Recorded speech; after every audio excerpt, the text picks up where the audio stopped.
So now let's look at what Penny Bikes looks like at this level before they've taken this course. They are a mess when it comes to distractions. They have a sign up where there's a pop-up for email, and yet you are not receiving any email after you've signed up for your email.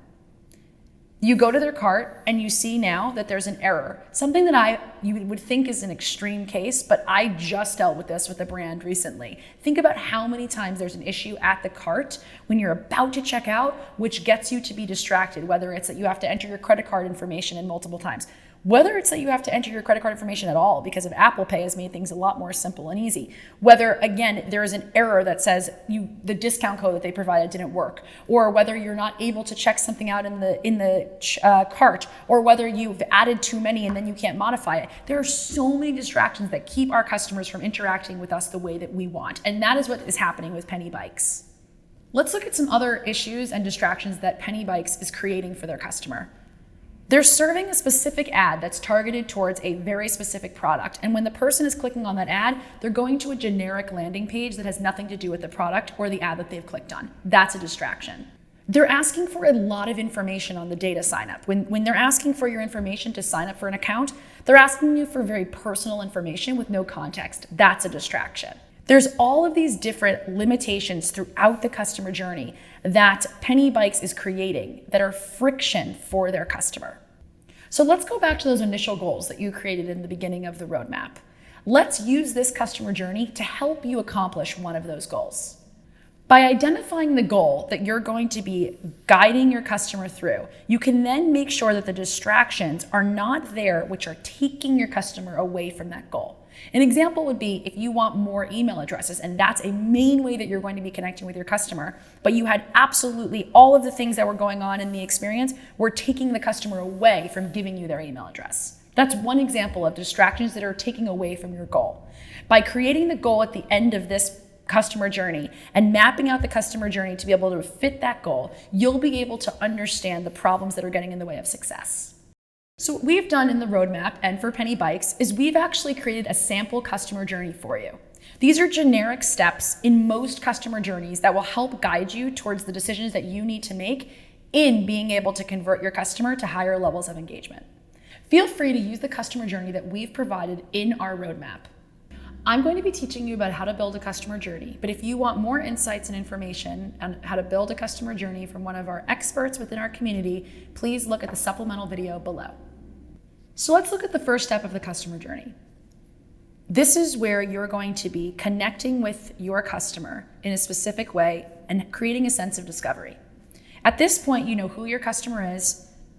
With Penny Bikes, it's Tanner. You know where and how you're communicating with that customer. You're focusing on Instagram in this case, and you're serving them an ad that makes sense, is clear and concise, so that they understand. A distraction here would be that you're creating something that is irrelevant to where you're sending them to. So if you're creating an ad that talks about a product and then you send them to a landing page that is totally irrelevant to that product or is just basic information, you're creating a distraction, you're creating friction between those two steps. As a part of your customer journey, the ads don't always have to be check out this product, but you need to make sure at this part of the roadmap that you are creating that first step and that it relates directly to that second step as a part of your customer journey. If you are serving an ad to your target customer and you've done all this work to make sure you're speaking to the right people in the right way and in the right places, you need to make sure that you're sending them to the best next step possible to convert them to higher levels of engagement. Penny Bikes, through our course, realized that they were creating a distraction between the first two steps of their customer journey. And so they made a change. And what they decided to do was they decided to create an ad that targeted the right customer in the right place and send that customer to a part of their website that was strategically aligned with the ad. This can be for any suite of things, whether it's a direct product ad or learn more or about us, but the ad has to correlate directly to where you're sending that customer or you're creating a distraction for them. That's an example of frustrated engagement. So as I go through Penny Bikes' customer journey, I want you to be thinking of the distractions that are keeping you from your customer getting to the next step of this customer journey that we've developed for Penny Bikes. So once the customer gets an ad, and now it is a clean ad that makes sense, and they're going to the right part of the website, The buyer will then evaluate your product. Maybe they read a blog or product specs or engages in chat, depending on where the ad has sent them. And then maybe what ends up happening is once they get to this section of the website, it's way too generic and way too broad and is not targeted specific enough for them. If someone is willing to click on an ad that's specifically targeted to them and they get to the right section of your website, but it's still too generic and it's not giving them what they're looking for, they're going to be distracted and leave. So by listing out these distractions, the first distraction being that you're creating friction between the ad and the page, the second distraction being that the page is still too generic and generalized, you're able to then come up with solutions that will get them to the next step of the buyer's journey. The next step of the buyer's journey is that the buyer is now going to checkout to want to purchase your product. The distraction that's happening within Penny Bikes is that they've created a pop-up that's actually taking the customer away from the cart experience, because when they're about to check out, they get a pop-up asking to submit their email address. Now, maybe you don't have distractions at every single step of your customer journey, and maybe your customer journey is a bit more nuanced or specific than this. But what you can do is you can use this general example as what a customer is going through and what it looks like to convert that customer at higher levels. You can identify distractions, whether they're just general distractions that everyone experiences or it's distractions that you're creating. And you can remove those distractions to ensure that your customer is getting from step to step to step seamlessly and without friction so that you can convert them to where you want them to go. So the next part of this journey is you've changed these distractions, you've removed the pop-ups, you've created a more specific landing page, and now you've made sure that the ad focuses very directly on where you're sending your customer.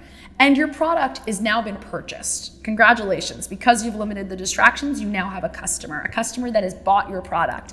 And what ends up happening with the distraction here is that the shipping is delayed with no email notification sent.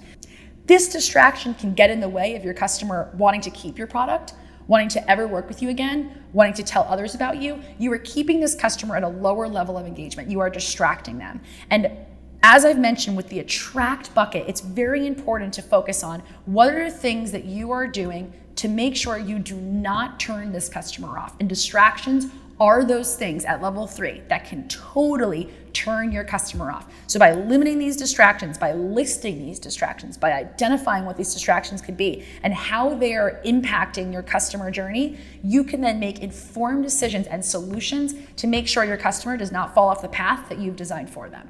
And now with Penny Bikes, they've fixed a lot of the things. They've helped and upgraded the experience with their delayed shipping. But the customer opens the product and there's a key part that ties into the actual bike that is missing. That is another distraction. And this happens frequently. Maybe it's a small part. Maybe there's no directions. Maybe there's a series of things that are distracting the customer from being able to have a positive customer experience with your product. At each touch point with the customer, it's an opportunity for you to connect more deeply with them, to take them to a higher level of engagement.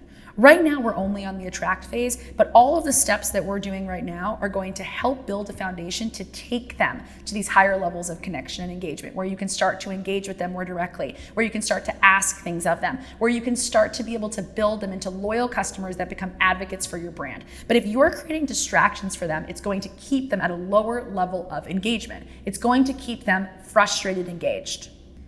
At every single point of this customer journey, you have an opportunity to either keep them going on the path that you've designed or veer them away from what you want from them. By the time your customer has purchased your product, and hopefully it's a seamless experience until then, and they receive that product, that's an opportunity to continue that relationship with them. And so you have to think about the distractions along the way of every single aspect of this journey.